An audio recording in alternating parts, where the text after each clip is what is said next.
Brad Garlinghouse giving us his update on his week in DC. He says, I'm stating the obvious, but the crypto industry at large in the US needs to rebuild trust through both utility and transparency due to FTX, Terra, and more. It's the only way we collectively move forward.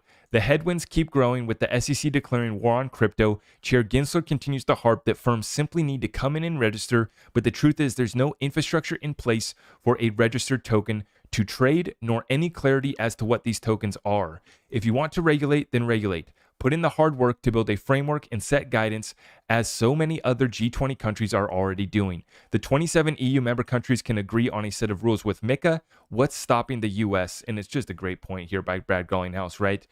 But Congress finally stepping up. We got some hearings underway. Jerome Powell says that we're going to get real-time payments this year. Okay, we know that they have the digital dollar project that's going on. We know that Ripple is a part of that as well. And it's so interesting, right, that Ripple's working with the digital dollar project, working with all these other banks and financial institutions outside of the United States that are just buying up $9 billion worth of XRP was bought from Ripple by these institutions and banks that are using ODL in 2022, right? So that's $9 billion that was bought from Ripple for on-demand liquidity, XRP, and they're using them for internal treasury flows. I'm about to show you at the end of this show actually how FOMO Pay is actually now part of the clearinghouse over there in Singapore. Big deal. I'll show you guys more on that as well. But we just continue to see it's almost like a joke, right? Gary Gensler calling this thing a bridge currency, explaining the utility of XRP, and now we're in a lawsuit 2 years into this thing, and we are finally getting the breakthroughs, folks. Finally getting the ruling. We got it just 2 days ago. Judge Torres issues a ruling on parties' motions to preclude expert testimony. Let's get on into the breakdown. So John Deaton says, I seriously doubt that we see a significant delay from here. Could be tonight or in a couple weeks in regards to getting the summary judgment, okay? So we've been waiting for this motion on the experts that testified on behalf of Ripple and the SEC, right? We've been waiting to get this. We finally got it from Judge Torres, and now we're waiting for that summary judgment, okay? John Deaton says that we have just a couple weeks to go. I'm going to show you guys here at the end. We're going to take a look at the sticks. XRP is starting to break out against Bitcoin and against Tether as well. Starting a little pump here today up to 40 cents is where we just hit.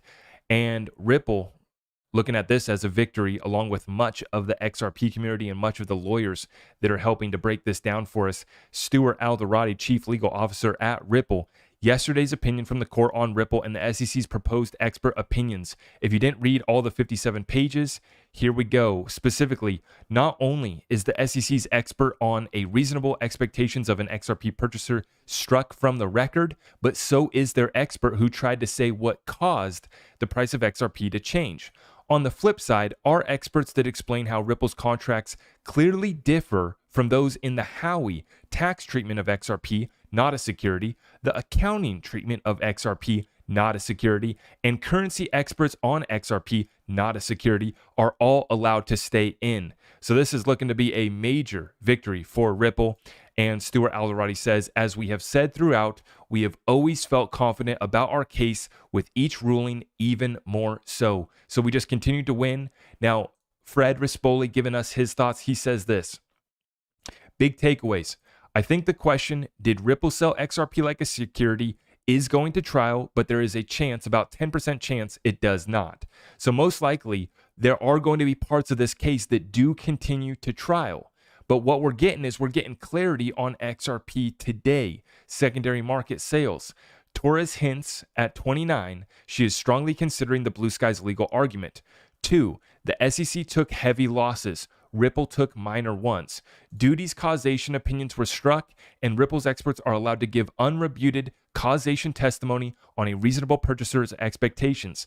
The SEC does have a little causation testimony allowed from expert number 3, but Judge Torres even stated how Ripple can attack that. SEC expert number 2 can't opine about the materiality of important disclosures by Ripple, another blow. Like Duty, expert number 4 cannot testify how his personal experience provides him with a sufficient basis for speculating about how others would behave.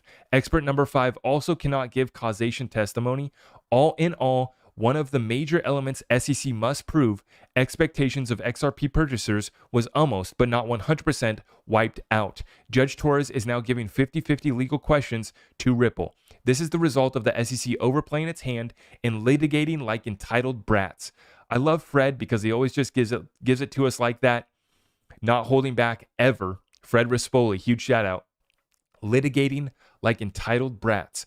Example, SEC experts can't opine on XRP purchaser expectations, but Ripple experts can testify exactly to this from federal tax law and virtual currency perspectives. Judge Torres ruled that Ripple will be allowed to provide evidence of all the uses that XRP has. Didn't the SEC frequently whine that XRP had no other use than speculative investment? Whoopsies.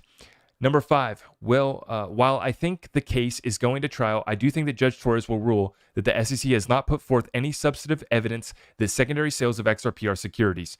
Don't think she'll rule that such sales are never securities, just that these aren't before the court. This type of ruling would put the burden on the SEC to individually attack each secondary sale. Bask in the glory of the SEC's failure. So once again, the judge might not come out and just downright say that, all secondary sales of XRP are not a security, because me and you could put our XRP wrapped into an investment contract that would meet all the prongs of the Howey test and create a security, right? So she's not going to be able to come out and say that in the summary judgment, right? But they will be able to say that that issue is not before the court. Which brings us back here to this whole case not even being about XRP being a security or commodity in the open secondary markets, but only the Ripple sales, only the sales by Brad and Chris. Those are the only sales that are before a court. Like you said, bask in the glory of the SEC's failure. It looks to me like we're about to get clarity on the secondary market, folks, and this would give the green light for exchanges to potentially relist XRP as well. XRP price starting to move as well. We're going to take a look at that here at the end of this episode. Now, we have digital asset investors summarizing this for us, and I think this is exactly how this thing's going to play out here. The SEC versus Ripple predictions from DAI. XRP itself is not a security. XRP in the secondary market is not a security. Some past sales of XRP by Ripple are securities. Ripple pays a record fine for that. Like we've been saying, some of those early sales, we don't know. I'm about to show you the next clip here. We have over 1,700 investment contracts from the expert that Ripple is relying upon. He brought forth 1,700 investment contracts to show the different type of contracts that Ripple has done with their banks, with their exchanges, with market makers, right? 1,700 different types of investment contracts. Or I shouldn't even call them investment contracts. They're just different types of contracts. Some of them could be defined as a security. Ripple is going to pay a record fine. Some issues in the case go to trial. We never see the Hinman documents. Post-judge settlement, Ripple agrees to seal Hinman documents, assuming judge orders them released. So basically, we get a win-win. Both sides get to claim victory. Gary Gensler gets to parade around like the good guy that protected investors, right? Collect a record check, and Ripple will have clarity going forward on how they can sell XRP, what type of contracts they can do with their partners. And we get proof right here. 1,700 contracts, and we're just the wild speculators saying that XRP pre-allocation deals are happening. And that's the thing that we've been saying this whole time, right? In our speculation, based off the research that we've done, hours and hours, days of our lives that we've spent dissecting everything there is to know about this little precious XRP world reserve digital currency that Ripple has been giving to, in the case of R3. R3 tried to get 5 billion, ended up settling for 1 billion. Okay, but if just one institution was trying to get 5 billion XRP, how much XRP are these other institutions and banks and partners trying to get from Ripple? Right here, we have proof of 1,700 contracts. So right here, folks, we look into this. And this was the defendants offer the testimony of Alan Schwartz, a professor of law at Yale School and a professor of management at the Yale School of Management. Okay. And he's talking about 1,700 written contracts related to Ripple's XRP distribution. These are contracts related to XRP's distribution from Ripple. 1,700, folks. How about that? How many deals is your crypto project getting done? We've been asking the question, how's your program working out?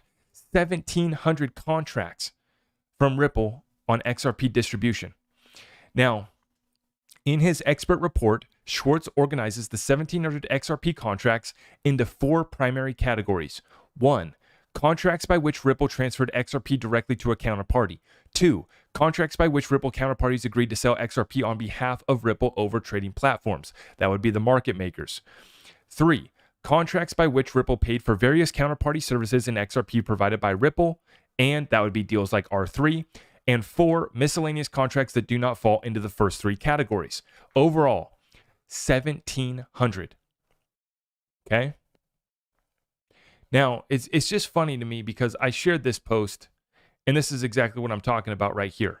I said this: if R3 wanted 5 billion XRP, how much do you think the other 400 banks and financial institutions wanted? What about the 20 central banks that Ripple is in talks with right now?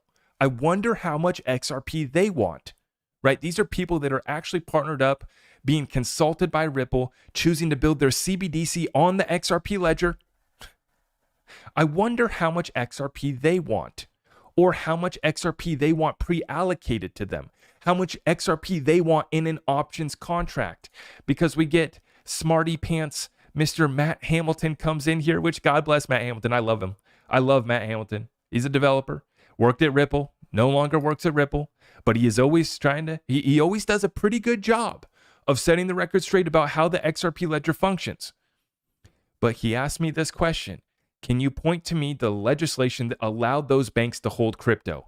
And I responded to Matt and I said they don't have to hold it. Options or pre-allocation contracts can be used until regulations are passed. Let's put on our critical thinking caps and put this together. And do we need permission to connect just a couple dots here?